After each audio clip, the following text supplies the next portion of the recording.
پیر طریقت رہبر راہ شریعت حضرت علامہ انس میاں صاحب قبلہ تشریف لا چکے ہیں۔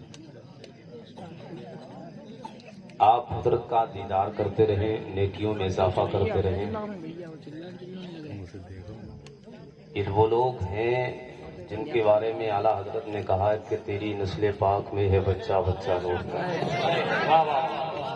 تیری نسل پاک میں ہے بچہ بچہ نور کا، تو ہے اہل نور تیرا سب گھرانہ نور کا۔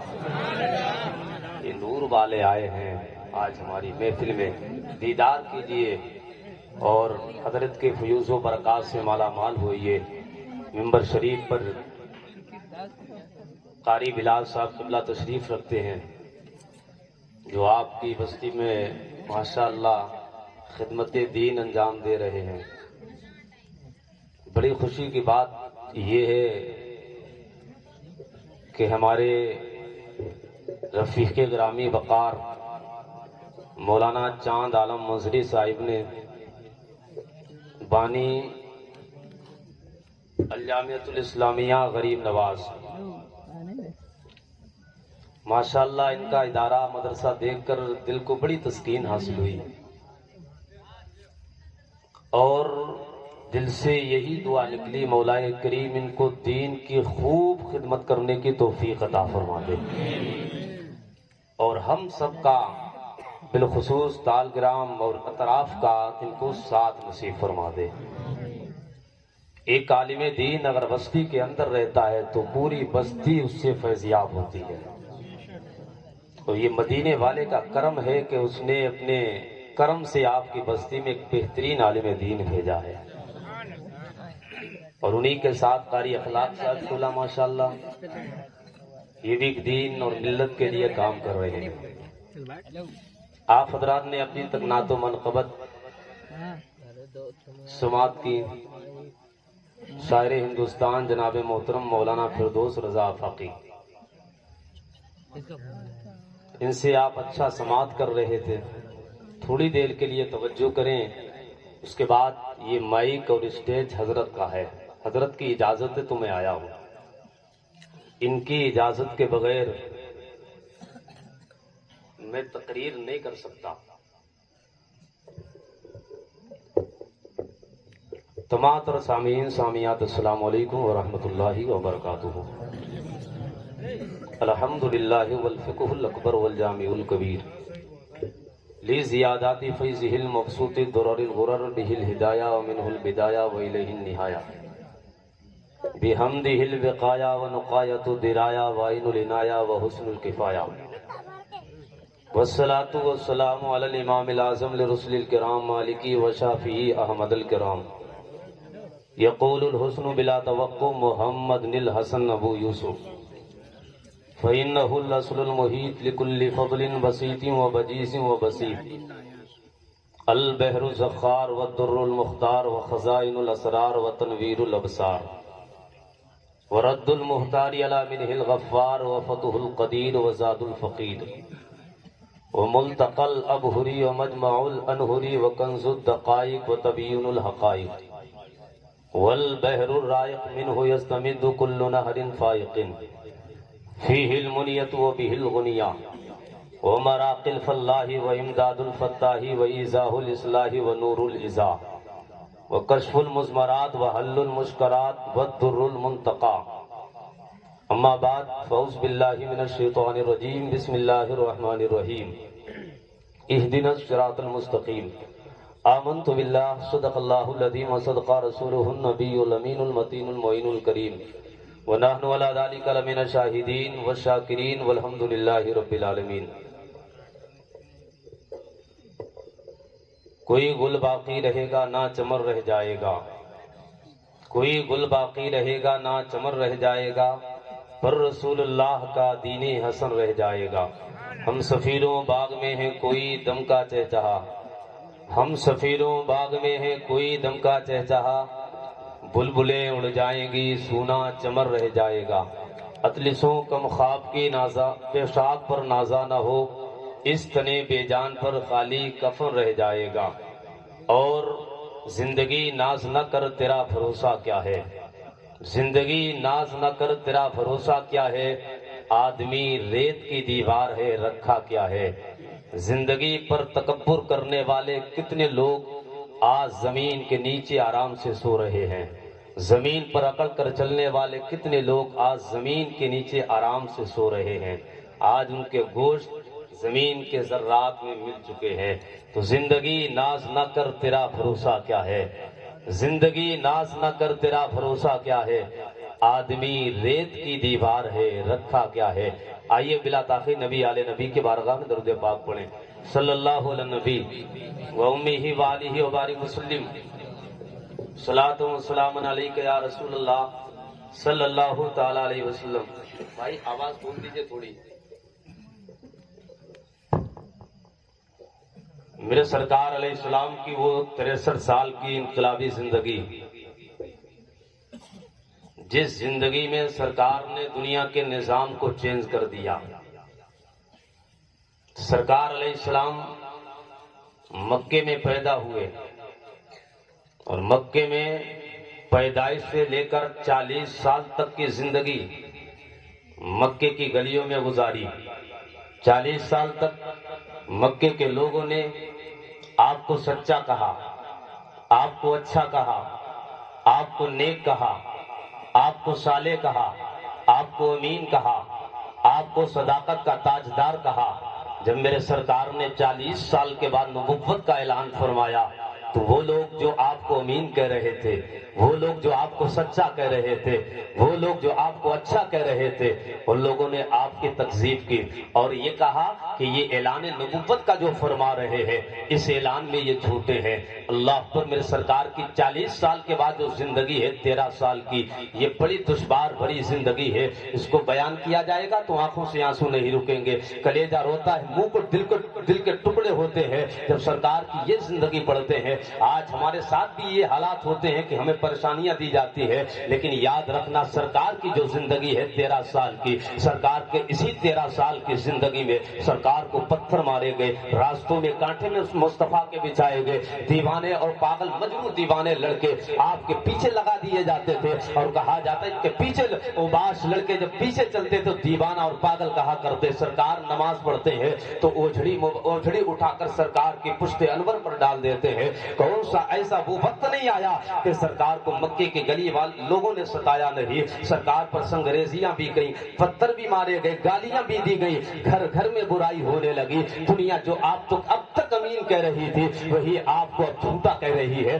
دنیا آپ کو جو اب تک سچا کہہ رہی تھی، جب سے ہی نبوت کا میرے سرکار نے اعلان فرمایا ہے ساری دنیا آپ کو چھوڑ کر چلی گئی ہے، لیکن اپنے مشن پر میرے سرکار قائم رہے ہیں۔ جو مشن لے کر آئے تھے، جو دین لے کر آئے تھے، تبلیغ کے فریضے سے آپ پیچھے نہیں ہٹے ہیں۔ سرکار کانٹوں پر چلے ہیں لیکن دین کو آگے لے گئے ہیں، سرکار نے پتھر کھائے ہیں لیکن مصطفیٰ دین کو آگے لے کر گئے ہیں۔ سرکار کانٹوں پر چلتے چلے جاتے ہیں لیکن اللہ کے دین کی تبلیغ نہیں رکتی ہے، پتھر مارے جا رہے ہیں تب بھی دین کی تبلیغ نہیں رکتی ہے۔ آپ نے کیا کیا ہے؟ جب آپ پر پتھر مارے جاتے تھے تب فرشتے بھی آیا کرتے تھے اور کرتے تھے، عرض کرتے تھے یا رسول اللہ، رب نے آپ کی بارگاہ میں بھیجا ہے، اگر آپ بدلہ چاہتے ہو جس قوم نے آپ پر پتھر برسائے ہیں، جو قوم آپ کو مار رہی ہے، تو انہیں دنیا میں سے نیست و نابود کر دیا جائے گا۔ میرے آقا فرماتے نہیں، اگر یہ ایمان نہیں لائے ہیں، تکذیب انہوں نے کی ہے تو ان کی آنے والی نسلیں ضروری ایمان لائے۔ تاریخ بتاتی ہے جو لوگ پتھر مارا کرتے تھے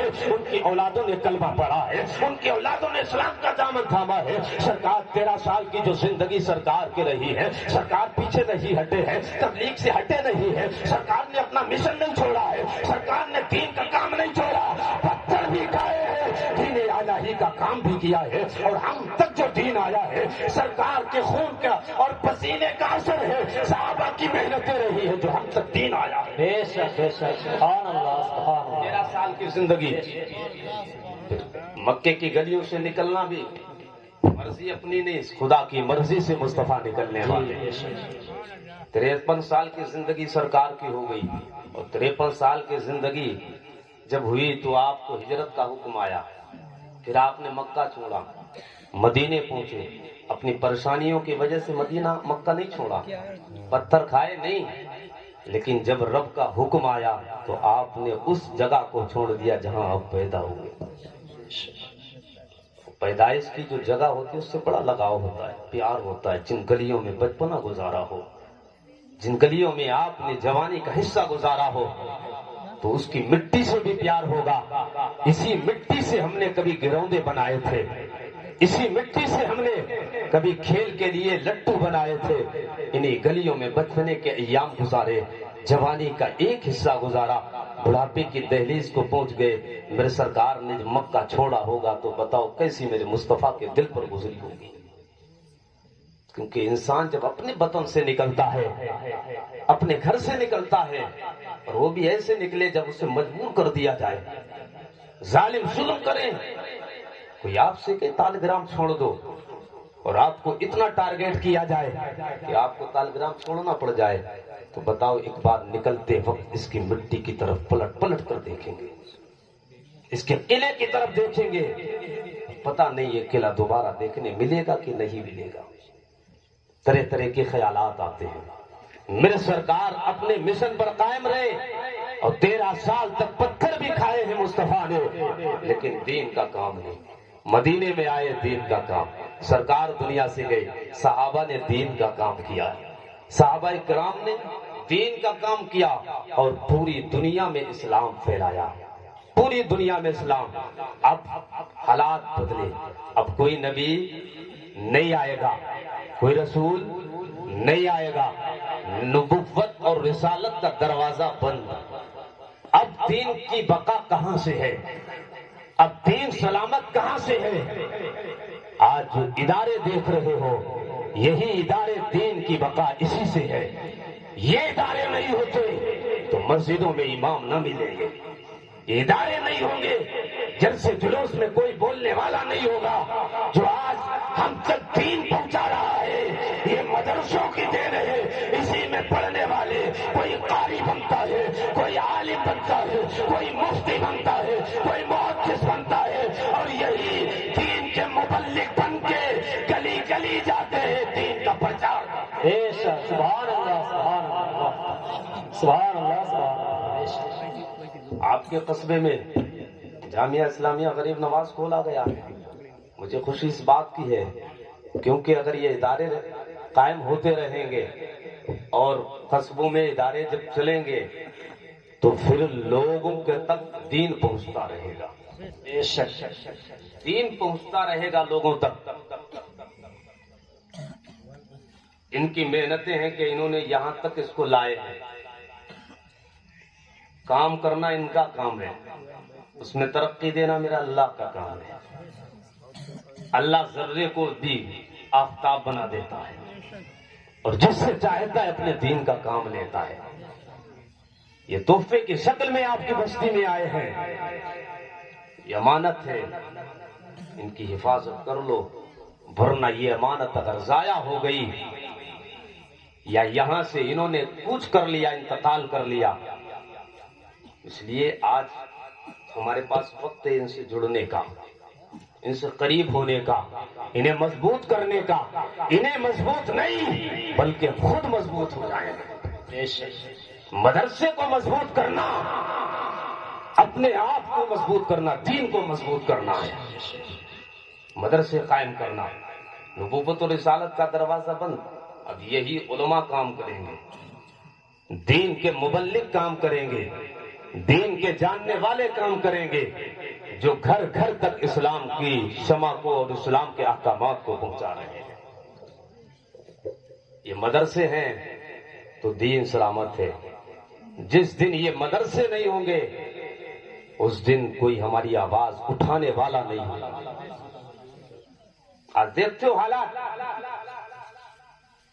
نبی کے شان میں اگر کوئی گستاخی کرے تو کہیں سے آواز اٹھتی ہے، تو انہی مدرسوں میں پڑھنے والا یا تو طالب علم ہوتا ہے یا پڑھانے والا عالم دین ہوتا ہے.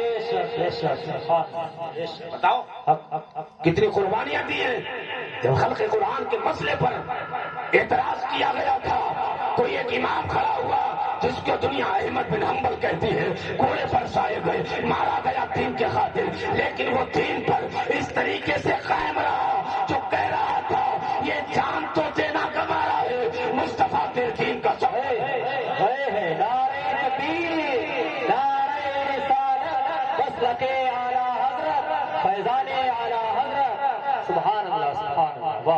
اکبر نے یہ کہا تھا کہ دین اب تک چل چکا ہے، سرکار کے زمانے سے اب تک جو دین چلا، احکام چلے، اصول چلے، سارے اصول ختم، سارے اصولوں کا خاتمہ، اب نئے اصول قائم کیے جائیں گے اور نئے اصول کی بنیاد پر دین چلے گا۔ اس وقت بتاؤ کون اٹھا تھا؟ ایک بوڑھا انسان، دنیا امام ربانی مجدد الفسانی کہتی ہے، وہ آ کر آواز دیتا ہے دین چلے گا تو اللہ کا دین چلے گا، رسول اللہ کا دین چلے گا، دین وہی ہوگا جو مکہ میں رسول اللہ لے کر، کوئی نیا دین نہیں چلے گا، نیا دین نہیں چلے گا۔ لوگ کیا سمجھتے ہو؟ یہ مدرسے میں پڑھنے والے لوگ علم دین حاصل کر کے یہی تو ہمیں بچائے ہوئے ہیں۔ جب مصطفیٰ کی شان میں گستاخیاں کی جانے لگی، نبی کی نبوت پر، رسول کی رسالت پر، نبی کی عظمت پر، نبی کے جاہ و جلال پر، نبی کی شان و شوکت پر، نبی کے علم غیب پر، نبی کے حاضر و غائب ناظر پر جب لوگوں نے انگلیاں اٹھائی اور نبی کی شان میں گستاخی کی تھی، تو ایسے وقت میں جو ہر ایک اپنے قلم کی نوک سے جواب دے رہا تھا، اسی کو احمد رضا اعلیٰ حضرت نے اپنے قلم کی بنیاد پر ہر ایک منافق کو گستاخ رسول کا قلعہ کما کیا ہے اور مصطفیٰ کی ناموس کے لیے جیے، اور نبی کی ناموس کی حفاظت کی ہے۔ اور یہ کہا کہ ایک طرف آدائے دی، ایک طرف حاسدی، بندہ ہے تنہا شہا تم پہ کروڑوں درود۔ مدرسے سے پڑھنے والوں کتنی ہسٹریاں تمہیں بتاؤں، کتنی تاریخ۔ ابھی قریب، ماضی قریب کی بات ہے، اندرا کی حکومت مسئلہ چلا تھا نسبندی کا، حضور مفتی اعظم ہند، حضور مفتی اعظم ہند، بریلی کی شان، ہم سنیوں کی پہچان، مصطفیٰ رضا خان، جب نسبندی کا مسئلہ اٹھا تو نسبندی حلال، نسبندی حلال، غیروں نے نسبندی کے حلال ہونے کا فتویٰ دیا، کبھی اس ادارے سے فتویٰ، کبھی اس ادارے سے فتویٰ، فتوے آئے، لیکن ان کے وزیروں نے کہا تھا کہ جب تک بریلی سے سند نہیں مل جاتی، بریلی سے اجازت نہیں مل جاتی تو فتویٰ مانیہ نہیں ہوگا، نہ مانا جائے گا، اور اگر بریلی والوں نے کہہ دیا تو مان لیا جائے گا۔ اللہ پر حکومت ایک طرف کھڑی ہے، حکومت کے پاس تلواریں بھی ہے، حکومت کے پاس فوج بھی ہے، حکومت کے پاس فورسز بھی ہے، سپاہی بھی ہے، پوری طاقت کے ساتھ حکومت ایک طرف کھڑی ہے، ایک اللہ کا ولی مرد قلندر ایک طرف کھڑا تھا اور دنیا والوں کو، حکومت کو للکار کر کہہ رہا تھا کہ یہ بریلی ہے، یہاں سے فتویٰ نہیں بدلتا ہے، وقت پڑے گا تو تیری حکومت کا تختہ بدل دیا جائے گا۔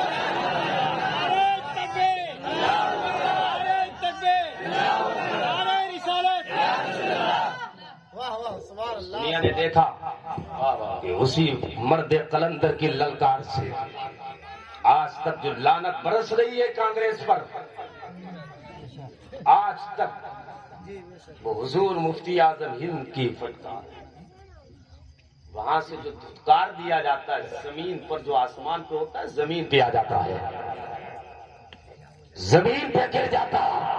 اس لیے اعلیٰ حضرت اور ان کے شہزادوں نے اپنے دربار کے لیے زندگی نہیں گزاری بلکہ مصطفیٰ کی عزت کے لیے، عشق مصطفیٰ کے لیے زندگی گزارے۔ تو عشق میں، نبی کے عشق میں زندگی گزارتا ہے تو اس کے مراتب یہ ہوتے ہیں کہ وہ جدھر بھی نگاہ اٹھا دیتا ہے ادھر ذروں کو بھی آفتاب بنا دیتا ہے، ادنا کو بھی اعلیٰ بنا دیتا ہے۔ یہ حضور مفتی اعظم ہند کے والد گرامی ہیں اعلیٰ حضرت، اور اعلیٰ حضرت کی کیا شان بیان کروں۔ اعلیٰ حضرت کو آپ یوں کہہ سکتے ہیں کہ اگر کوئی حضرت بلال کا ثانی ہے تو امام احمد رضا ہے، دوسرا بلال بھی کہا جاتا، عاشق صادق کا نام احمد رضا ہے۔ سچے رسول کے سچے عاشق کا نام احمد رضا ہے، اور احمد رضا نے ہمارے دین کو بچایا ہے، ہمارے دین کی حفاظت کی ہے احمد رضا نے۔ دنیا کہتی احمد رضا کے پیچھے کیوں جا رہے ہو؟ ایک نالائق وہ کہتا ہے احمد رضا کے اشعار میں مجھے کوئی ایسی بات نظر نہیں آتی ہے جو بات بڑی اہمیت کی حامل ہو۔ میں نے کہا نالائق ایک شعر کی تشریح نہیں کر سکتا اعلیٰ حضرت، تو اپنے علم کے وسعت کے مطابق کہہ رہا ہے، جیسا علم ہے ویسی بات کر رہا ہے۔ ورنہ اعلیٰ حضرت نے جو فتاوی رضویہ کا خطبہ لکھا ہے، دنیا کے اٹھا لو بڑے سے بڑا عالم اس فتوے کو اگر حل کر دے تو جو چاہے اٹھاؤ، ان کو بغیر کسی کتاب کی مدد کے وہ فتویٰ نہیں کیا جا سکتا۔ اس وقت کی بات کریں، بغیر کسی کتاب کی مدد کے وہ فتویٰ حل نہیں کیا جا سکتا، اور جو اس کو خطبے کو حل کر دے وہ بہت بڑا عالم دین ہے، بہت بڑا عالم دین ہے۔ اور جو فتاوی رضویہ کی شکل میں ہم سب کو امت مسلمہ کو جو تحفہ دیا ہے وہ فتاوی کا ذخیرہ ہے۔ آپ اپنے اداروں کو مضبوط کریں، اپنے اسکولوں کو مضبوط کریں۔ دوسری بات، ان اداروں کو مضبوط کرنے کے ساتھ اپنے کالج بناؤ، اپنے اسکول قائم کرو، اسکول ہمارے ہوں، کالج ہمارے ہوں، اور انہی کالج اور اسکول کو ہم یونیورسٹیوں میں تبدیل کریں۔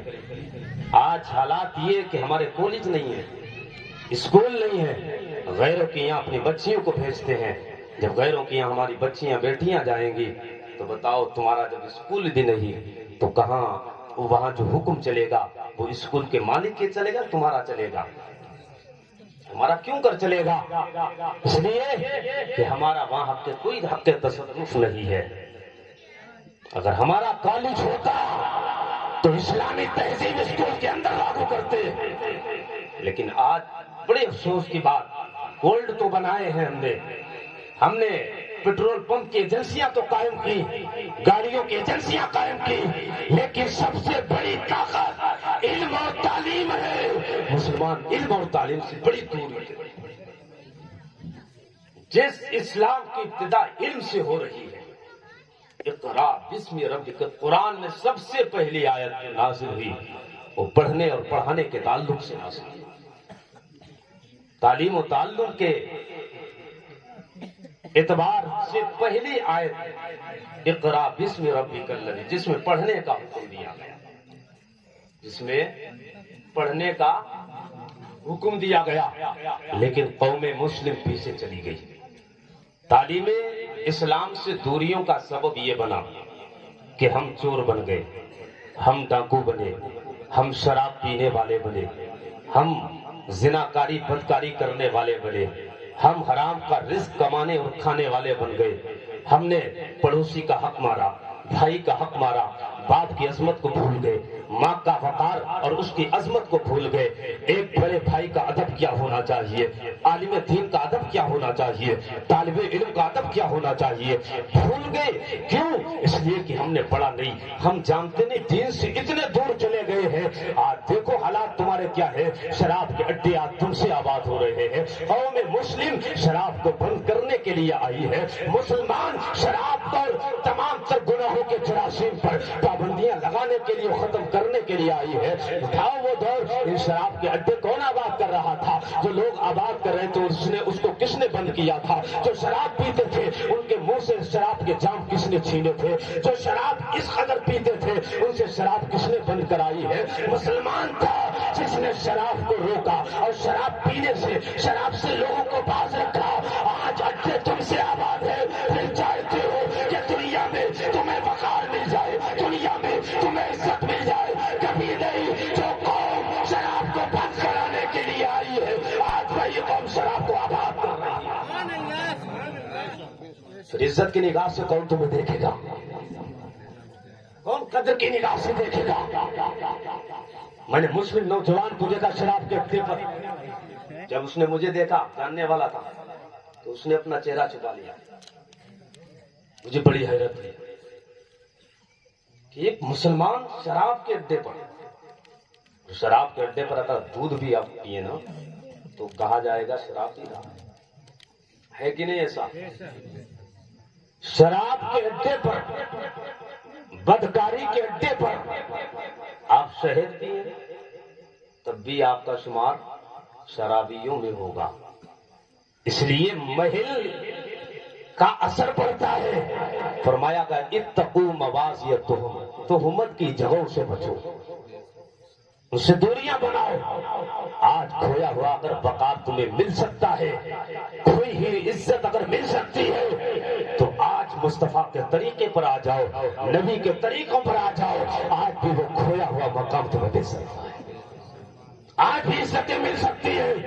ڈاکٹر اقبال نے آج نہیں بہت پہلے کہا تھا کہ طریقے مصطفیٰ کو چھوڑنا ہے وجہ بربادی، اسی سے قوم دنیا میں ہوئی بے اقتدار ہوئی. آج مصطفیٰ کے طریقے پر ہم نہ رہے تو ہمیں ذلتیں مل رہی ہیں. آج جو ہمارا وقار مجروح ہوا ہے یہ نبی کے دین سے دوریوں کی وجہ سے ہوا. ہم سرکار سے اپنی محبت کا دعویٰ تو کرتے ہیں لیکن ہم گناہوں سے اتنے ہی قریب ہیں جتنے پہلے تھے. بتاؤ شراب کے اڈے پہ جاتے کہ نہیں؟ قوم مسلم کے وہ جوان جو پی کے آتے ہیں کبھی راستے میں مسجد کے دروازے پر پڑے، مسجد کے دروازے پر شراب کے نشے میں دھت پڑا ہے، نکلنے والا جو آتا ہے ٹھوکر مار کے جاتا ہے. دنیا میں بھی ذلیل اور قیامت کے دن بھی ذلیل ہوگا جس نے شراب پی. آقا فرماتے ہیں شراب طہورا اس سے نصیب نہیں ہوگی. اس سے بڑا نہیں ہوتا. آخرت میں شراب نہیں ملے گی، جنت کا شربت نہیں پلایا جائے گا، اس لیے کہ وہ شراب پی کے آیا. شراب زنا کے بارے میں میرے آقا فرماتے ہیں انسان جب شراب پیتا ہے تو فرمایا کہ وہ مومن نہیں رہتا، ایمان اس کے سر پہ سایہ فغر ہوتا ہے. جب زنا کرتا ہے تو فرمایا کہ ایمان نکل جاتا ہے اور سایہ فغر ہے. اب بتا شراب کے قطرے جب لبوں سے قریب ہو، پیٹ کے نیچے جائے اور شراب پی رہا ہو، ایمان دل سے نکل گیا. اسی عالم میں رب نے فرمایا اسرائیل جاؤ کھلا بندے کی روح قبض کر کے آ جاؤ. اسرائیل علیہ السلام جب آئے اور روح قبض کر جائے، ایمان بھی دل میں محفوظ نہیں ہے. بتاؤ اس عالم میں اگر موت آ گئی تو نہ یہاں کے رہو گے نہ وہاں کے.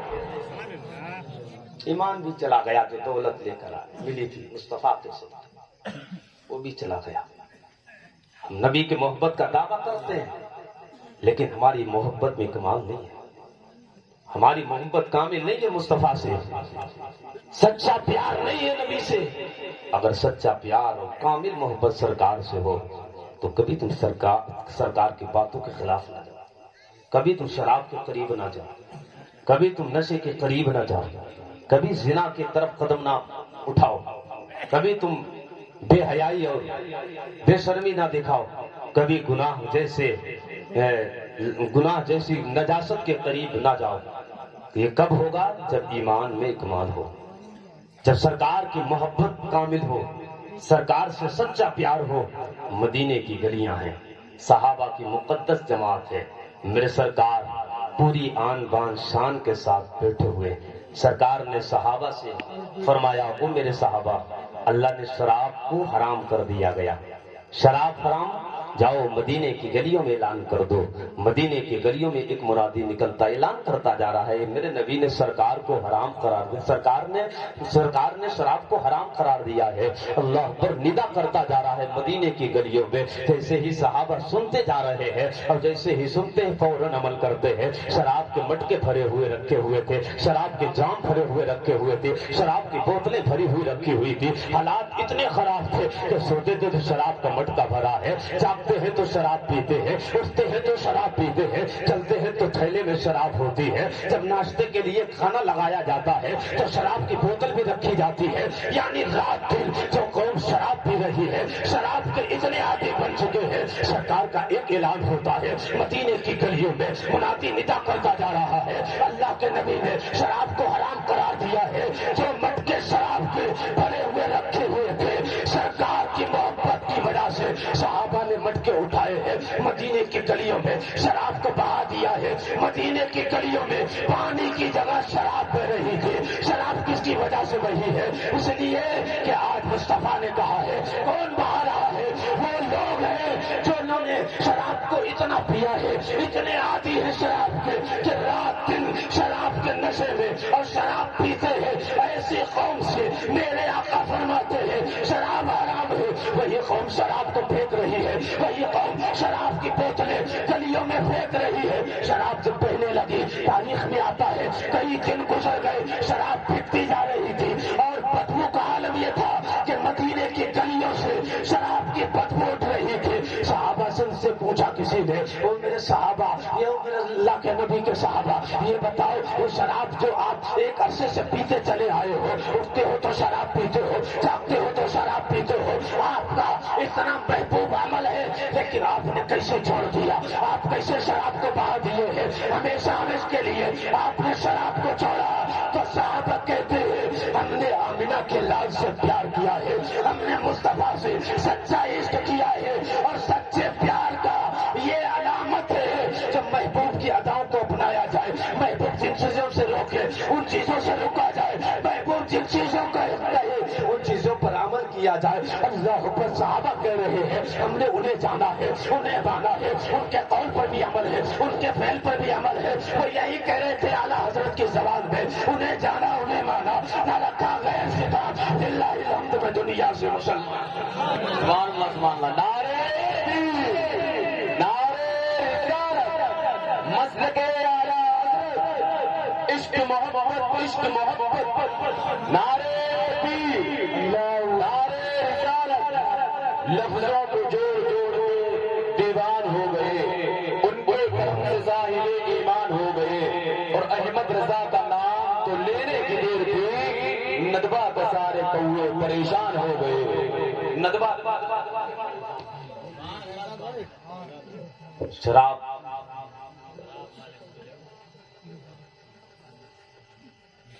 نوشی کرنا حرام، اس میں قوم مسلم ملوث، قوم مسلم کے جوان ملوث۔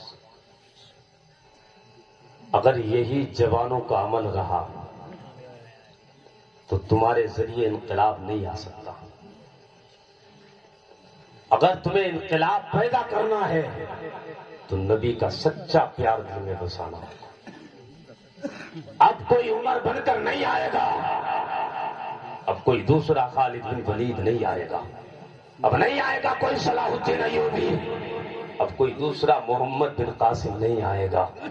اٹھو، تم میں سے کوئی غلام بنے گا صلاح الدین ایوبی کا، تم میں سے کوئی وفادار سچا عاشق بنے گا خالد بن ولید کا، تم میں سے سچا وفادار اور غلام محمد رسول اللہ بنے گا، اس کے ذریعے دنیا میں انقلاب ہوگا۔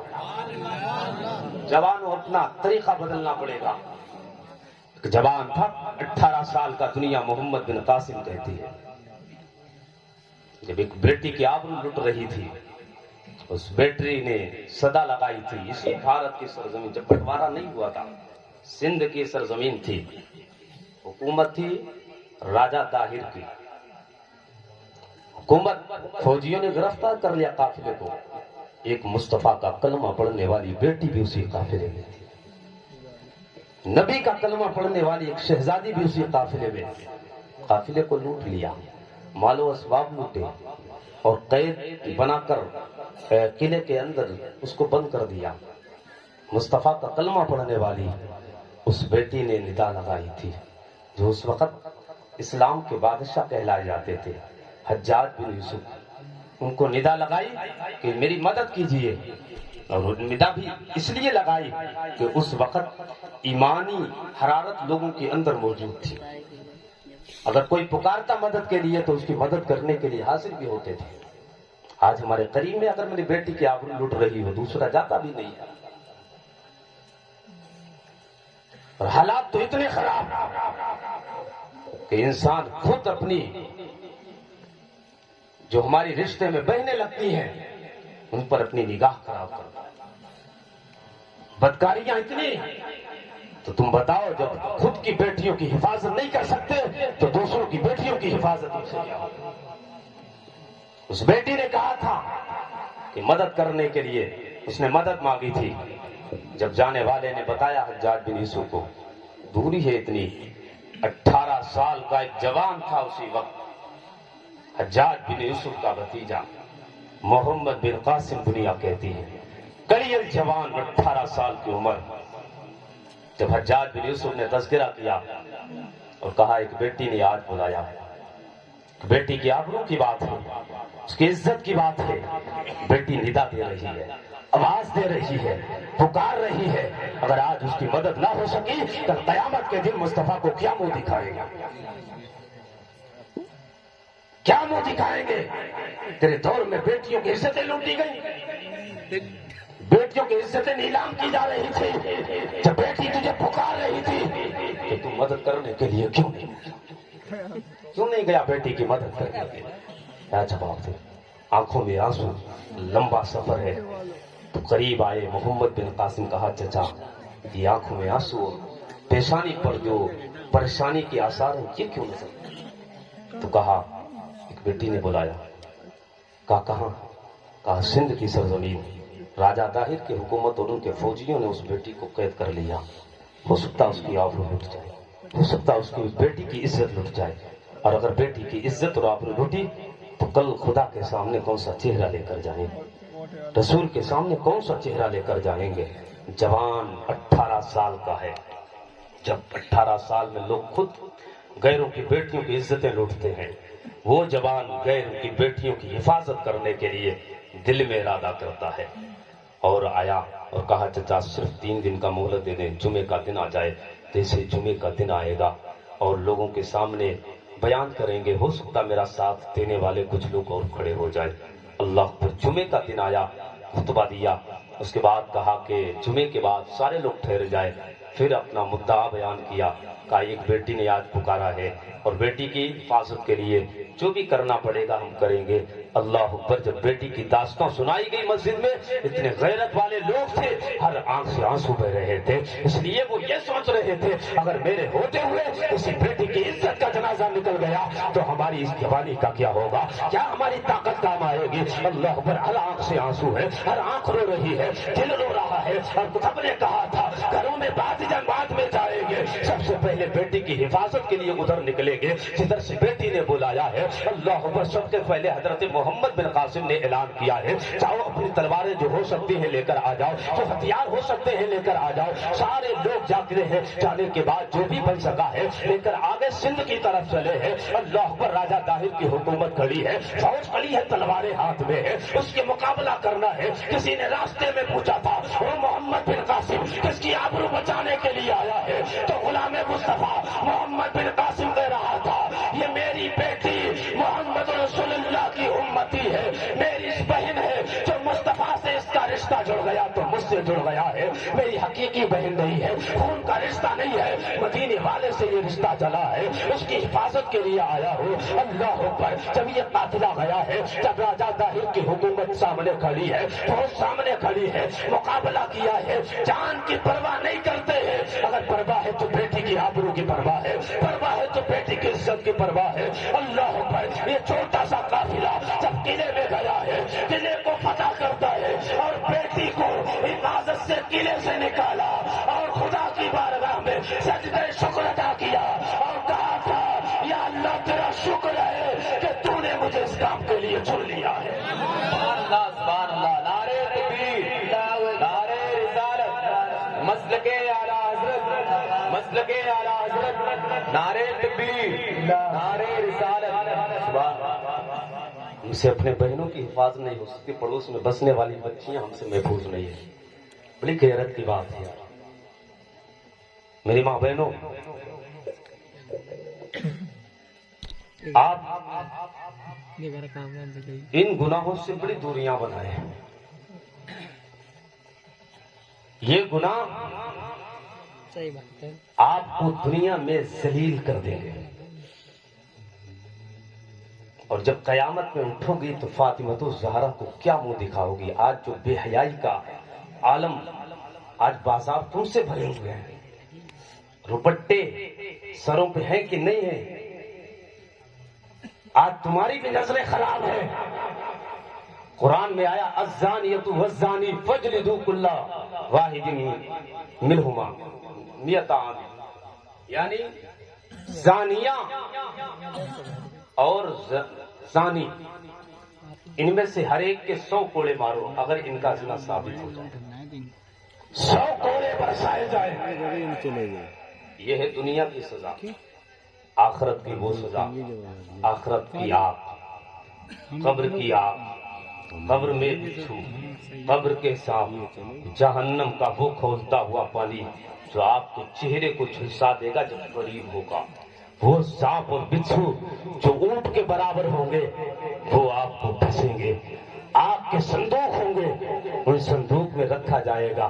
کیا سمجھتے ہو کہ تم نے یہاں پر جو بے حیائی کر رہی ہو، بے غیرتی کر رہی ہو، بے پردہ ہو کر گھروں سے نکلتے ہو، قصوروار صرف ہمارا جوان ہی نہیں ہے، ہمارے قوم کے اندر بیٹیاں بھی قصوروار ہیں. اسی لیے قرآن میں آیا زنا کا جو اقدام ہوتا ہے وہ عورت کی طرف سے. بدکاری اور بدکاری کی سزا جو مرد اور عورت کی قرآن میں بیان کی گئی وہ عورت کا پہلے ذکر آیا. اس کی وجہ یہ ہے کہ اس میں پہلے ہاتھ عورت کا ہوتا ہے، بعد میں مرد کا ہوتا ہے. الزانیۃ والزانی، قرآن میں آیا السارق والسارقۃ، چوری اور چوری کرنے والے ان کے ہاتھ کاٹ لیے جائیں. اس میں مرد کا پہلے تذکرہ ہے، عورت کا بعد میں ہے. اس لیے چوری مرد زیادہ کرتا اور پہل کرتا ہے، لیکن اس چیز میں عورت پہل کرتی ہے. عورت پہل کرتی ہے. میری ماں بہنوں، جہنم کیا ہے؟ جہنم، یہاں کی آگ دیکھی، یہاں کی آگ سے 70 گنا زیادہ گرم اور حرارت والی آگ جہنم کی ہے. پھر جہنم میں جو صندوق ہے ان کے تالے بھی لوہے جو ہوں گے وہ آگ کے بنائے جائیں گے اور اس صندوق میں رکھا جائے گا.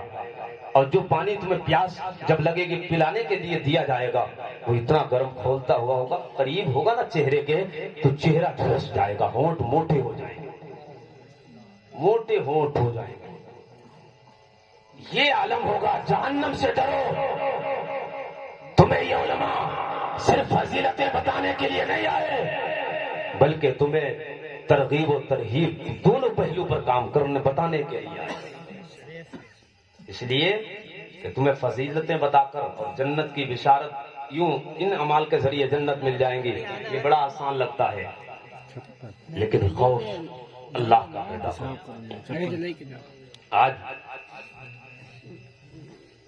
میں نے بازار میں اور شادی بیاہ میں جو طریقے دیکھ رہے ہیں اس سے بڑی تکلیف ہوتی ہے، بڑی تکلیف ہوتی ہے. اس سے جو طریقے تمہارے ہیں، مدینے پاک میں ایک گھر ہے سیدہ فاطمہ الزہرا،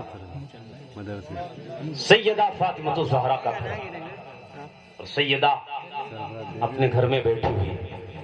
سیدہ کی ایک بیٹی 4 سال کی، 4 سال کی ایک بیٹی قرآن پڑھ رہی ہے، قرآن کی تلاوت کر رہی ہے. جب وہ قرآن پڑھتی ہے، پڑھتے پڑھتے قرآن اچانک اس کا دوپٹہ سر سے گر گیا. اس کا دوپٹہ سر سے گر گیا. سیدہ آگے بڑھی اور آگے بڑھنے کے بعد سیدہ فاطمہ نے کہا تھا بیٹی یہ جو دوپٹہ ہے سر سے نہ گرے ورنہ نانا مصطفیٰ ناراض ہو جائیں گے.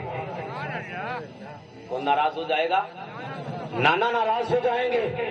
سیدہ قرآن پڑھتی جا رہی ہے, قرآن پڑھ رہی ہے سیدہ زینب. جب قرآن کی تلاوت کرتی گئی اچانک روپٹہ گرا. کہا یہ روپٹہ کبھی نہ گرے ورنہ نانا مصطفیٰ ناراض ہو جائیں گے. سیدہ 4 سال کی ہے, سیدہ زینب کی عمر 4 سال کی ہے, اور 4 سال کی جو بچیاں ہوتی ہے شعور کتنا ہوتا ہے. لیکن یہ نبی کی شہزادیاں ہیں, یہ مصطفیٰ کی شہزادیاں ہیں, فاطمہ کی بیٹی ہے, 4 سال کی بیٹی سیدہ زینب. آنکھوں میں آنسو آتے ہیں, رو کر عرض کرتی ہے اے میری امی جان, آج جا کر نانا سے کہہ دینا اس بار سیدہ زینب کو معاف کر دے, اب زندگی گزر جائے گی, سیدہ کا پردہ نہیں ہٹے. زندگی گزار لے گی. 4 سال کی سیدہ زینب نے کہا تھا نانا سے کہنا ایک بار معاف کر دے, اب زندگی کاٹ لے گی لیکن سیدہ کا پردہ نہیں اٹھے گا. پھر دنیا نے دیکھا مدینے سے کربلا تک یہی سیدہ زینب حسین کے ساتھ چلی ہے. گردنیں تو کٹی تھی لیکن سیدہ نے پردہ نہیں چھوڑا. جب ظالموں نے دوپٹہ بھی چھینا تھا سیدہ نے اپنے بالوں کو آگے کر کے اپنے چہرے کا پردہ کیا تھا, چہرے کا پردہ کیا. آج ہم اپنی بیٹیوں کو جینس پہناتے ہیں, بچیاں ہماری چھوٹی چھوٹی ان کو جینس ہم نے بچپنے پہ دیا. یہ بچیاں جب جوان ہوں گی تو جینس کی عادی نہیں بنے گی, ان کی عادت نہیں بگڑے گی.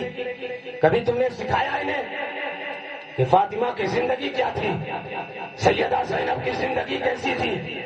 کبھی قرآن پڑھانے کی طرف مائل کیا کہ بچی پہلے قرآن پڑھا کرو, صبح اٹھو تو قرآن پڑھو. جہیز میں قرآن دینے والے بہت لوگ ہیں لیکن صرف جہیز میں قرآن دے دیا کب ہو گیا؟ جہیز میں قرآن دیا بہت لوگوں کو دیا جاتا ہے. بعض عورتیں ایسی ہیں کہ جب سے ان کی شادی ہوئی ہوگی تب سے انہوں نے قرآن کھولا ہی نہیں ہوگا. ایسی بھی ہوں گی قوم کے اندر. تو بچاؤ, یہ قرآن طاقوں پر سجانے کے لیے آیا, یہ قرآن ہم سب کی ہدایت کے لیے آیا ہے کہ قرآن کو پڑھتے جائیں ہدایت حاصل کرتے چلے جائیں. اس لیے قرآن آیا, طاقوں پر سجانے کے لیے نہیں آیا. ایک دور وہ تھا گھر گھر سے قرآن کی صدا آتی تھی. آج دکھاؤ کوئی گھر ہو جس سے قرآن کی صدا آئے, کیونکہ گھروں میں اب قرآن ہی نہیں پڑھا جا رہا.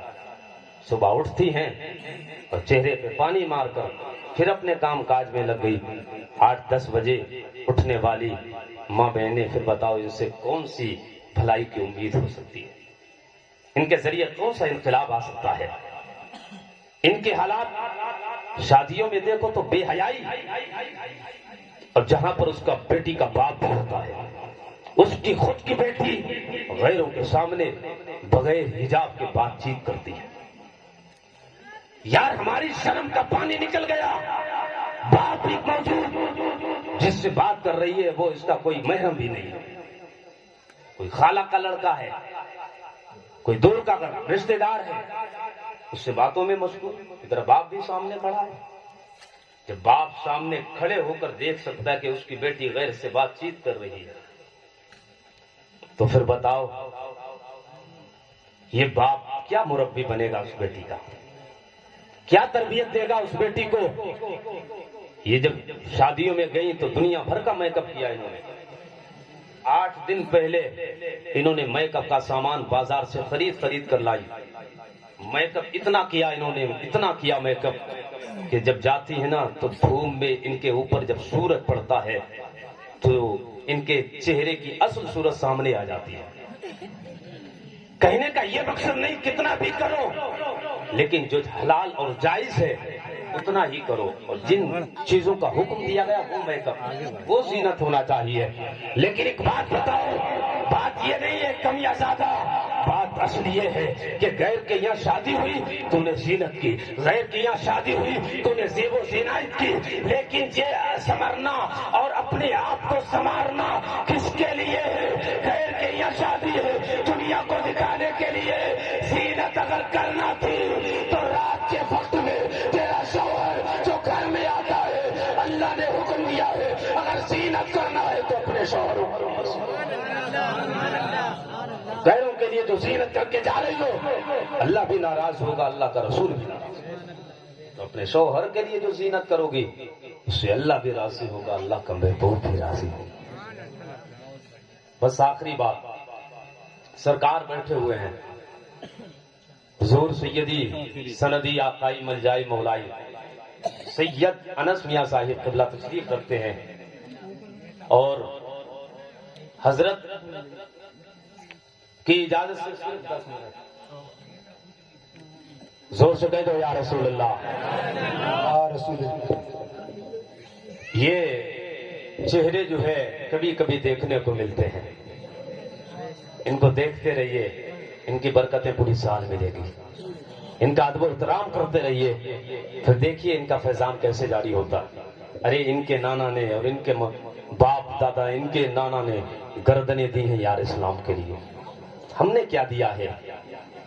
ان کے خاندان کے لوگوں نے خون دیا اسلام کے لیے, ہم نے تو انگلی نہ کٹائی ہے. ہم نے اگر انگلی اسلام کے لیے کٹائی ہوتی تو ہمیں دین کا درد پتہ لگتا. گھر بار لٹ گئے تب ہم تک دین آیا ہے, خاندان پورے خاندان چلے گئے تب ہم تک دین آیا ہے. ان کا ادب ہر حال میں ضروری ہے, احترام ہر حال میں ضروری ہے. تجھے بات بتا دوں, بغداد کی سرزمین ہے, ان کے ادب سے ملتا کیا ہے؟ مصطفیٰ کا لہو جن رگوں میں ہو, ان کے ادب سے ملتا کیا ہے؟ بغداد کی سرزمین ہے, جنید بغدادی ہے, بہت بڑے پہلوان جنید بغدادی. اتنے بڑے پہلوان کوئی مقابلہ کرنے کے لیے تیار نہیں, اتنے نامی بہادر. جب آپ کا نام سنتا ہے کوئی تو جلدی اکھاڑے میں نہیں آتا, اس لیے جنید کا نام پورے بغداد میں روشن تھا. اور بادشاہ کے درباری یہ پہلوان تھے, حضرت جنید بغدادی, بڑی عزت تھی ان کی. اور جو بادشاہ کا دربار تھا اس میں جس کو درباری پہلوان کہتے ہیں, اس کے درباری بادشاہ کے پہلوان تھے. اکھاڑا لگا ہوا تھا.